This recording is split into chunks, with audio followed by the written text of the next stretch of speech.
Jacoby Thomas was obviously in the right place at the right time. What are your thoughts about the way he actually go out there and defended you guys? I know the first was a pick six, and then he had the other one. Yeah, Ada's he's a good player. He's a long player. He made a lot of plays, good plays.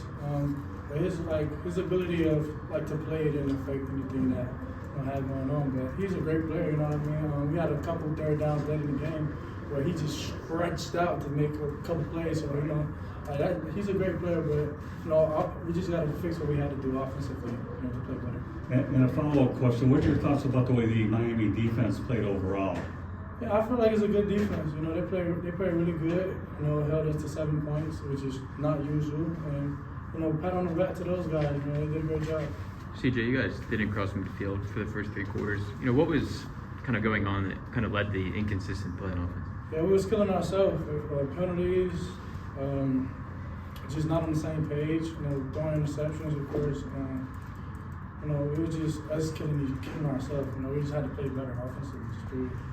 Is it kind of more disappointing having that type of performance just being back home in your hometown? Yeah, it's not good to lose any game. Even with that with me being here back at home, it's just bad. But if they was at our house, I'd still be mad if we lost. So I was just going to rub it off and go to the next one. It seemed like the middle of their defensive line was able to get through a lot. What were you kind of seeing on that? They had great defensive linemen, great linebackers. They was making a lot of plays, especially in the run game and pass. So just like I said before, pat on the back to those guys. They play good defense. How difficult did that make for you to kind of be able to make throws down the field? The pass rush, I feel like my offensive line held up enough for me to get passes off and make plays. They did a great job pass protection. That didn't really their D line didn't affect the way we passed the ball. It was just making better decisions on my end. Just being a better player throughout the whole game. That's just on me.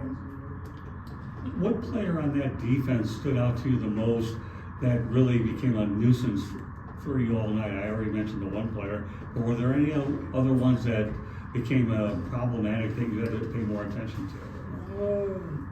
Not really. I'd say 3 is a good player. Their defensive lineman. He was rushing good and making a lot of plays in the run game. But he was not really a guy who was just terrorizing the game. You know what I mean? So we just got to fix our stuff offensively. CJ, you mentioned decision making. What do you think kind of went into that and kind of making the wrong throw or wrong read throughout the game? I'll say when we get backed up behind those sticks, when it's 3rd and long, just find my back. I'll be honest with you, it was kind of hard for our backs to get out. It was bumping into our D linemen and stuff like that. It was hard, but just in my mind, remembering that I got to tailback and then find the back, find them. And sometimes we lose the back, and with their blitzes, they was blitzing away from the back a lot, and we was losing them. So, just finding a way to get that protection slid and getting our back out would have been better for us. Last one, anyone? Last one, Rob. Are you surprised that it wasn't as competitive maybe as you thought it would be? Yeah, I really thought that we was gonna go in, win it. That's our thoughts throughout the whole week. Even throughout the ball week, we was just we finna go play to win. We're gonna go win this game and move on to Florida State. And it didn't happen, so we'll just move on to next week. All right, thanks, CJ.